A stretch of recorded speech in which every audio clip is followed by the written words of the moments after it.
one of the most famous women in the world in the last 2 centuries.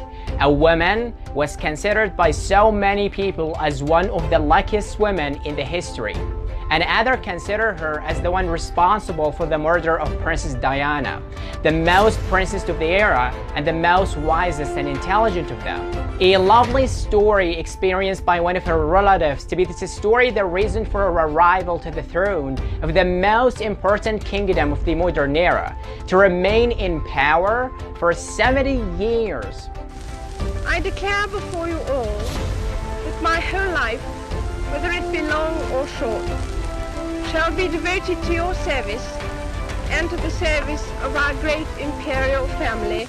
She's the second longest reigning king, 2 years less than the reign of French King Louis XIV, until she passed away in 8 September 2022. Who is this queen? And how could she rule Britain for 70 years? And was she responsible for the murder of Princess Diana? Before answering all these questions, as always, don't forget to subscribe to this channel and let us go.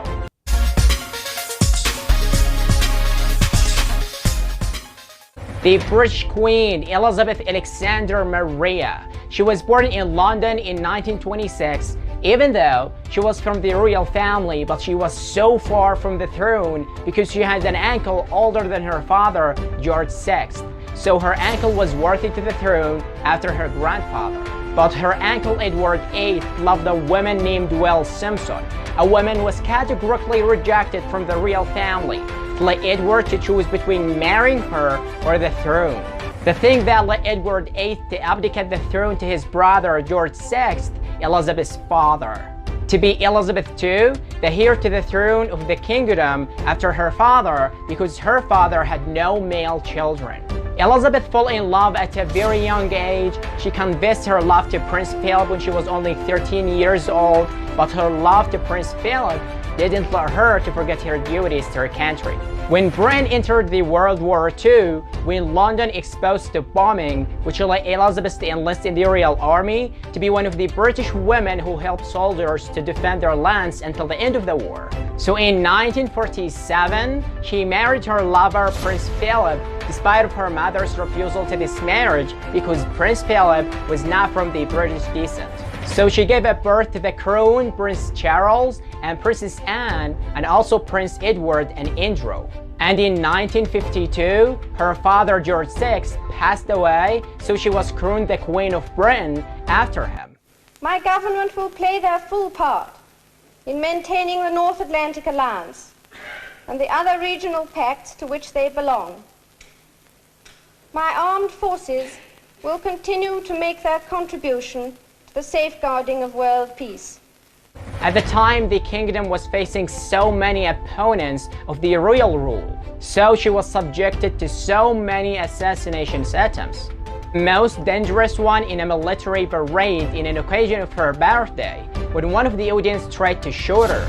In addition to another horrific incident when a stranger got into her room in Buckingham Palace in the absence of her husband, Prince Philip, the thing that accused of colluding with her enemies. However, the Queen was able to maintain the cohesion of the royal family and preserve her reputation until in 1992, when her son Andrew, who was an officer in the Navy, had announced her separation from his wife because of seeing her with another man while he was traveling. Also, her son Charles' relationship with Princess Diana was going to the worst. Princess Diana, who died in a car accident in Paris in 1997. That accident which put Elizabeth in the face of accusations to be involved in what happened.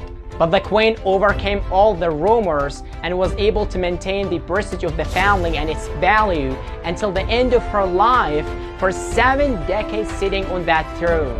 So the kingdom lived in peace, which restored the British confidence in the monarchy. It's a once-in-a-lifetime event, not just for Queen Elizabeth, but for those who have never known life without her. I just think it's an amazing thing that the Queen's been on the throne for 70 years. It's quite historic. We've come from Yorkshire just to see all the bunting and all the excitement, because I just think it's a fantastic achievement for our country. I just came because my other half wanted to come. I'm a bit amused that everyone's so excited about it, if I'm honest. Sorry. Perhaps because this is the first Platinum Jubilee to ever be held here, and the biggest street party this country has seen since the pandemic. The question is, will this confidence remain in the coming days? Now it is your time to tell me about your opinion about this powerful queen. And do you think she was involved in the murder of Princess Diana, or she was the queen who helped and maintained the prestige of the family and its value until the end of her life? Please tell me about that in the comments.